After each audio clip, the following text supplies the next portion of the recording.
UTF రాష్ట్ర ప్రధాన కార్యదర్శి వెంకట్ గారు మనతో పాటు ఉన్నారు. సార్ చెప్పండి సార్, ఇప్పుడు 2 డిఏలు ఉన్నది గవర్నమెంట్. ఒక డిఏ 6 నెలల తర్వాత వచ్చే ఏడాది అయితే ఓ డిఏ ఇప్పుడు ఇస్తామని చెప్పారు. ఏంటి అసలు డిఏలు మీరు 5 డిఏలు పెండింగ్ ఉంటే రాష్ట్రంలో మొట్టమొదటిసారి 5 డిఏలు పెండింగ్ ఉంటే 2 ఇచ్చినట్టే ఇచ్చి ఒకటే ఇస్తున్నది టెక్నికల్గా అనేది ఉపాధ్యాయులు ఆరోపిస్తున్నారు. ఏం చెప్తారు మీరు? వాస్తవంగా కాంగ్రెస్ ప్రభుత్వం మీద ఉద్యోగులకు చాలా ఆశలు ఉన్నాయి. ఈ ఆశలు ఉండడానికి కారణం ఉద్యోగులు కాదు, ప్రభుత్వమే. తమ మేనిఫెస్టోలో చాలా కొన్ని అంశాలు క్లియర్గా పేర్కొన్నది. 15 రోజుల లోపల పెండింగ్లో ఉన్న 3 డిఏలు ఇస్తామన్న అధికారంలోకి వచ్చిన 15 రోజుల్లోపు. కానీ 15 నెలలు దాటిన ఒక డిఏ కూడా రిలీజ్ చేయడానికి ఇబ్బంది పడతా ఉన్న పరిస్థితి. వాస్తవంగా ఇప్పుడు 5 డిఏలు పెండింగ్ ఉన్నాయి. ఈ జూలై 1తో 6వ డిఏ వస్తుంది. 6వ డిఏలో 1 ఇచ్చి 2 ఇస్తున్నామని ప్రకటన చేసుకొని ప్రజల్లో ఒక రకమైన తప్పుడు సంకేతాలను ఇచ్చే ప్రయత్నం చేయడం మంచిది కాదు. అలాగే ఒక్క డిఏనే సమస్య కాదు. డిఏ అనేది ఆర్థిక భారం కోరుకున్న అంశం అయితే దాన్ని ప్రభుత్వం ఏ రకంగా ఇస్తుందనే దానికి ఉద్యోగులతో సంజాయిషి చెప్పుకోవాల్సిన అవసరం వస్తుంది. ఎందుకు ఆ సంజాయిషి అనే మాట వస్తుందంటే ఇవాళ మీరు ఇచ్చిన హామీలు కూడా నిలబెట్టుకోలేనప్పుడు ఉద్యోగులతో పనిచేయించుకునే గతంలో ముఖ్యమంత్రి గారు అన్నారు 1వ తారీఖు జీతం ఇవ్వకపోతే ఆ ప్రభుత్వాన్ని నిందించారు. ఇవాళ 1వ తారీఖు జీతం ఇస్తున్నామని చెప్పి గట్టిగా చెప్తున్నారు. కానీ నేను ఈరోజు ఈ టీఎస్యూటీఎఫ్ రాష్ట్ర ప్రధాన కార్యదర్శిగా చెప్తున్నాను, రాష్ట్రంలో సగం మందికే 1వ తారీఖు జీతాలు వస్తున్నాయి. ఇంకా 1వ తారీఖు జీతాలు అందని ఉద్యోగులు కూడా చాలామంది ఉన్నారు. మరి ఆ రకమైన ప్రత్యేక ప్రకటన చేసుకుంటున్నప్పుడు వాస్తవికత ఏంటో కూడా తెలుసుకోవాలి ప్రభుత్వం. ఇక డిఏ కాకుండా పిఆర్సీ 2023 జూలై నుంచి రావాల్సిన పిఆర్సీ. ఇప్పుడు పిఆర్సీ అడగకుండా ఉండాలంటే డిఏలను పెండింగ్ పెట్టాలని ప్రభుత్వం ఒక స్ట్రాటజీ చేస్తుందా అనేది వీళ్ళ ఉద్యోగుల్లో ఉన్న అనుమానం. అంటే కొత్త డిమాండ్లు ముందుకు పెట్టకుండా అట్లా మాట్లాడుతున్న సందర్భంలో ముఖ్యమంత్రి గారు మనం మాట్లాడినప్పుడు ఇంకో మాట కూడా చెప్పారు. అదనంగా అడుగుతున్నారు, బోనస్లు అడుగుతున్నారు. అసలు రాష్ట్రంలో ఉద్యోగి తాను పొందాల్సిన వేతనం కంటే ₹1 అదనంగా అడగట్లేదు. ఇది ప్రజలకు తెలియజేయాల్సిన అవసరం. ఇవాళ బాధపడేది ఏంటంటే మేము దాచుకున్న డబ్బులు మా అవసరానికి తీసుకోవడానికి కూడా ప్రభుత్వం ఇవ్వలేని పరిస్థితిలో ఉంది. మా డబ్బులు ప్రభుత్వం వాడుకొని ఇవాళ మమ్మల్ని బెదిరింపు ధోరణితో మాట్లాడడం ముఖ్యమంత్రి సరైనది కాదని చెప్పిన తర్వాత దిగొచ్చి ఇలా ఒక డిఏ ప్రకటన చేశారు. ఇది సరైనది కాదు. ఉద్యోగులకు ఇచ్చిన హామీలు నిలబెట్టుకోవాలి. ఉద్యోగులు అంటే ప్రజల్లో భాగం. ఉద్యోగుల ఆర్థిక స్థాయి మెరుగుపడితే మార్కెట్లో డబ్బు చలామణి అవుతుంది. ఉద్యోగులు ఎవరు తమ డబ్బుల్ని స్విస్ బ్యాంకులలో దాచుకోరు. ఇచ్చే ప్రతి రూపాయిని సొసైటీలో పెడతారు. ఇలా బండి కొనుక్కోలేని బండి కొనుక్కుంటాడు, కారు కొనుక్కోలేని కారు కొనుక్కుంటాడు. అంటే దీన్ని మార్కెట్లో చలామణి అవుతుంది డబ్బును. కానీ ఉద్యోగులకు ఇచ్చే డబ్బును ఏదో రకమైన లెక్కలు కట్టి ప్రజల్లో ఉద్యోగుల పట్ల బాగా వేతనాలు ఉన్నాయని చెప్పి ఒక నెగటివ్ సెన్స్ క్రియేట్ చేసే ప్రయత్నం ఈ ప్రభుత్వం చేసి తన వైఫల్యాల్ని కప్పుకొచ్చుకోవాలని కోరుకుంటే అది కరెక్ట్ కాదు. మేము ఉద్యోగులు ప్రజల్లో భాగం కాబట్టి ప్రజల్లోకి వెళ్ళి మేము చెప్పగలుగుతాం. మన ముఖ్యమంత్రి గారు ఇచ్చిన స్టేట్మెంట్ను ప్రజలు అర్థం చేసుకున్నారు. అది మరి దాని మీద ప్రజల నుంచి కూడా స్పందన వచ్చింది కాబట్టి ముఖ్యమంత్రి దిగొచ్చి అధికారులకు కమిటేశారు. అంటే ఇవన్నీ చెప్పేది ఏంటంటే ప్రభుత్వాలు హామీ ఇచ్చే ముందు ఆలోచించుకొని హామీ ఇవ్వాలి. కానీ అలా కాకుండా ఇచ్చమైన హామీలు ఇచ్చి అధికారంలోకి వచ్చిన తర్వాత బెదిరింపులతో ఇంకో పద్ధతితో చేస్తామంటే ఇది ఈ ప్రభుత్వానికి తగింది కాదు. నిండు శాసనసభలో ముఖ్యమంత్రి గారు ఒక ప్రకటన చేశారు. ఏమని 6 గ్యారంటీలు మేనిఫెస్టోలో ఇచ్చాం. 6 గ్యారంటీలతో పాటు 7వ గ్యారంటీగా ప్రజాస్వామ్యాన్ని నిలబెడతామన్నారు. మరి ఉద్యోగులు ప్రజాస్వామ్యయుతంగా పోరాడుతూ ఉంటే మీరు పోరాడతారా, నన్ను కోసుకొని తినండి అని ఇట్లాంటి మాటలు రెచ్చగొట్టేటప్పుడు మరి ఏంది కాదు.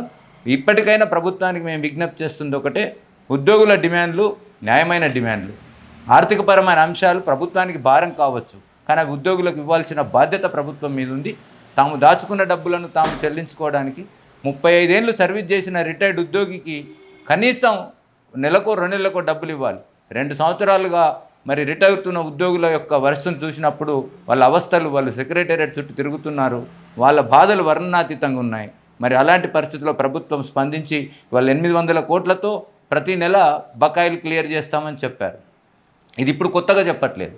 గత మార్చిలో ఉప ముఖ్యమంత్రి ఆర్థిక మంత్రి బట్టి విక్రమార్క గారు చెప్పారు. మొన్న క్యాబినెట్లో కూడా అదే చర్చించారు. అంటే ఇచ్చిన అంశాన్నే పదే పదే ఇస్తుంటే 800 కోట్లు, 700 కోట్లు, 1500 కోట్లు అంటే కోట్ల ఉద్యోగులకు ఇస్తున్నారనే భావన ప్రజల్లో కలుగుతుంది. కానీ 800 కోట్లు ఇస్తానని మార్చిలో చెప్పి ఇప్పటికి ₹1 కూడా వీళ్ళు మళ్ళీ క్యాబినెట్లో 800 కోట్లు ఇస్తామంటున్నారు. ఎప్పుడు ఇస్తారు? ఎందుకు? అంటే ప్రభుత్వానికి ఇవ్వాలనే చిత్తశుద్ధి ఉంటే ఇది భారం కాదు మేము చెప్పదలుచుకుంది. కానీ ప్రభుత్వం ఉద్యోగుల జీవితాలతో చెలగాటమాడుతోంది. ఇది న్యాయం కాదని చెప్తూనే అదే సందర్భంలో విద్యారంగానికి సంబంధించి నూతన పనులు ప్రారంభమవుతున్న క్రమంలో ప్రభుత్వానికి ఎంత ఆర్థిక భారమైనా ఉండొచ్చు, కానీ ఇలా ప్రభుత్వ స్కూళ్ళలో చదువుతున్న పిల్లలు ఒక్క పూట భోజనానికి కూడా ఆధారపడి మా బడికి వచ్చే పిల్లలు ఉన్నారు. అలాంటి పిల్లలకు మధ్యాహ్న భోజనం బిల్లులు కూడా చెల్లించలేని ఆర్థిక దీనస్థితిలో ఈ రాష్ట్ర ప్రభుత్వం ఉందా? ఆగస్టు బిల్లులు పెండింగ్లో ఉన్నాయి ఇవాళకి. మరి ఇంత దౌర్మార్గంగా ఆర్థిక వ్యవస్థ నిర్వహణ ఉంటే ఎట్లా? పేద పిల్లలకు కడుపు నిండా తిండి పెట్టాలంటే ఆ భోజన వర్కర్లు ఏవైతే ఉన్నారో వాళ్ళకు నెల నెల వేతనాలు ఇవ్వాలి. వేతనాలతో పాటు మిడ్ డే మీల్స్ వండిన డబ్బులు ఇవ్వాలి. ఆగస్టు నుండి ఇప్పటి వరకు హై స్కూళ్ళల్లో బిల్లులు రాని పరిస్థితిలో వాళ్ళు ఏ రకమైన భోజనం పెడతారు? చిన్న చిన్న ఆర్థిక భారంతో ఉండేవు ఆ ఏజెన్సీలు వాళ్ళ మీద నువ్వు నాణ్యమైన భోజనం పెట్టమని చెప్పి హెడ్ మాస్టర్లకు కూడా ఒత్తిడి చేసే నైతికత లేకుండా పోతాం. కాబట్టి మేము చెప్పదలుచుకుంది ఏంటంటే పదే పదే చెప్తున్నారు, ఆర్థిక మంత్రి చెప్తున్నారు, ముఖ్యమంత్రి చెప్తున్నాడు, గ్రీన్ ఛానల్. ఆ గ్రీన్ ఛానల్లో ఏ ఛానల్లో తెలియదు.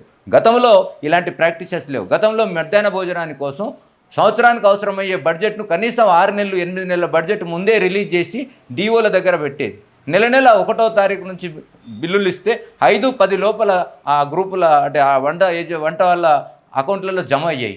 మరి ఆ పద్ధతి ఇవాళ కూడా అవలంబించాలి. ఎన్ని ఖర్చులు ఉన్నా సరే ఇది రికరింగ్ ఎక్స్పెండిచర్.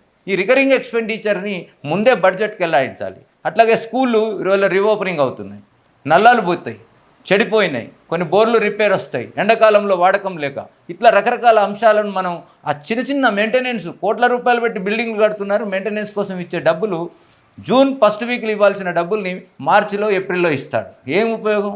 అందుకనే ఇట్లాంటి కొన్ని రికరింగ్ ఎక్స్పెండిచర్ని ప్లాన్డ్గా చేసుకొని మీరు గ్రీన్ ఛానల్, రెడ్ ఛానల్ అని ఏ ఛానల్ పెట్టుకున్నా అవి సకాలంలో అందే ప్రయత్నం చేయాలని చెప్పి మీ ద్వారా ప్రభుత్వానికి నేను విజ్ఞప్తి చేస్తూ ఉన్నాను. సార్, ఇప్పుడు సిపిఎస్ రద్దు లాంటి పెద్ద హామీని గవర్నమెంట్ అంటే కాంగ్రెస్ పార్టీ హామీ ఇచ్చింది. అసలు నెరవేరే అవకాశం ఉందా? దాని ప్రయత్నం మొదలైందా? ఎస్, చిత్తశుద్ధి ఉంటే ప్రభుత్వం నెరవేర్చడం కష్టం కాదు. ఇవాళ సిపిఎస్ అనేది ఒక దుర్మార్గపు చర్య. అది ప్రభుత్వం ఆ రోజు మరి ముఖ్యమంత్రిగా మన రాజశేఖర రెడ్డి గారు ఉన్నప్పుడే కాంగ్రెస్ ప్రభుత్వమే తీసుకొచ్చింది. కానీ దాన్ని రద్దు చేస్తామని కాంగ్రెస్ పార్టీ మేనిఫెస్టోలో పెట్టింది. రద్దు చేయాల్సిన అవసరం ఉంది. పెన్షన్ అనేది ఉద్యోగి యొక్క భద్రతకు సంబంధించిన అంశం. ఈ భద్రత విషయంలో రాష్ట్ర ప్రభుత్వం రాజీ పడకూడదు. ఇప్పుడు అమలు చేయడానికి ఏమన్నా ఇబ్బందులు ఉన్నాయంటే ఉన్నాయి. కొన్ని కేంద్ర ప్రభుత్వం కొన్ని కండిషన్లు పెడుతోంది. ఏ రాష్ట్ర ప్రభుత్వాలు అయితే ఇప్పటికే హిమాచల్ ప్రదేశ్ లాంటి రాష్ట్రాలు కొన్ని ముందుకు వచ్చాయి, పంజాబ్ లాంటి చోట, ఆ ప్రభుత్వాల్ని కేంద్ర ప్రభుత్వం ఒత్తిడి పెడతా ఉంది, మీరు సిపిఎస్ నుంచి బయటకు రావద్దు అని చెప్పి. అది చాలా అంటే కేంద్రం యొక్క మొండితనం, కేంద్రం యొక్క నియంతృత్వ ధోరణి, ఉద్యోగ వ్యతిరేక ధోరణి రాష్ట్ర ప్రభుత్వాలు భయపడతా ఉన్నాయి. ఎందుకంటే ఇవాళ రాష్ట్ర ప్రభుత్వాలు అందరూ కూడా ఆర్థిక స్వావలంబన లేకుండా ప్రభుత్వాలు నడుపుతున్నారు. ఆర్థిక స్వావలంబన తన రాష్ట్రానికి అవసరమైన ఆదాయాలను, ఖర్చులను ఆ రాష్ట్రంలోనే తీసుకునే పరిస్థితి కంటే కేంద్రం ఇచ్చే గ్రాంట్ల మీద ఆధారపడ్డ పరిస్థితి వచ్చింది. కాబట్టి ఆ గ్రాంట్ల కోసం ప్రభుత్వాలు ఉద్యోగుల మీద పెట్టే కండిషన్లను ఒప్పుకొని ఇవాళ చేస్తూ ఉన్నాయి. సిపిఎస్ రద్దు చేయడం వల్ల ఇప్పుడు ఇమ్మీడియట్గా రాష్ట్ర ప్రభుత్వానికి కొంత అదనంగా లాభమే, ఆర్థిక వెసులుబాటే వస్తుంది తప్ప ఆర్థిక భారం కాదు. ఇవాళ ఉన్న సిపిఎస్ ఉద్యోగి ఒక్కొక్కరు 20-25 ఏళ్ళు సర్వీస్ చేసేవాళ్ళు, వాళ్ళు ఇప్పుడేం రిటైర్ అవ్వట్లేదు. కానీ ఇవాళ ప్రభుత్వం 10% సిపిఎస్ కోసం కాంట్రిబ్యూషన్ చేస్తూ ఉంది. ఆ 10% కాంట్రిబ్యూషన్ కనుక ఆపుకోగలిగితే 300 కోట్ల పైకిల్సులకు నెల అంటే 150 కోట్ల ప్రతి నెల మరి ఆ సిపిఎస్ అకౌంట్లో ఎంప్లాయీస్ కాంట్రిబ్యూషన్కు తోడుగా మ్యాచింగ్ గ్రాంట్ ప్రభుత్వం ఇవ్వాలి. ఆ 150 కోట్ల వెసులుబాటు వస్తుంది. ప్రభుత్వం ఎందుకు ఆలోచించట్లేదు? కేంద్రం ఒత్తిడి చేస్తే ప్రభుత్వం దాన్ని సర్ది చెప్పుకోవాలి, సంజాయిషి చెప్పుకోవాలి. కానీ ఇవాళ ఇచ్చిన ఎన్నికల్లో ఇచ్చిన హామీని నిలబెట్టుకోవాలి. చాలామంది ఉద్యోగులకు ఇది అవసరం అని చెప్పి ఆశిస్తూ ఉన్నారు. మరి ఇచ్చిన ప్రభుత్వం నిలబెట్టుకుంటుందా, లేకపోతే భవిష్యత్తులో తీవ్రమైన పోరాటాలకు ప్రభుత్వం సిద్ధం కావాల్సి ఉంటుందని చెప్పి మీ ద్వారా చెప్పగలరు. ఇప్పుడు ప్రభుత్వ ప్రకటనతో మన క్యాబినెట్ తర్వాత గవర్నమెంట్ మంత్రులు అయితే ప్రకటించారో దాంతో ఉపాధ్యాయులంతా సాటిస్ఫైడా? లేదు, ఇది కేవలం ప్రభుత్వం కాలయాపన చేయడానికి కోసం వేసుకున్న ఎత్తుగడగానే ఉద్యోగులు, ఉపాధ్యాయులు భావిస్తూ ఉన్నారు. సరే, అక్కడక్కడ జేఏసీ నాయకులు ఏమైనా హర్షం ప్రకటిస్తే ప్రకటించవచ్చు.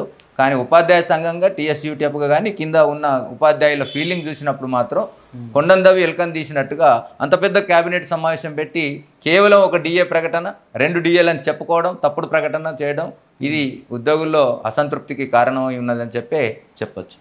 ఓకే, ఇది మనకు ఉపాధ్యాయుల సమస్యలకు సంబంధించి, ఎడ్యుకేషన్ సంబంధించి వివిధ అంశాలు మనతో పాటు UTF రాష్ట్ర ప్రధాన కార్యదర్శి వెంకట్ గారు మనతో పాటు పంచుకున్నారు. కెమెరామెన్ కిరణ్తో కరుణాకర్.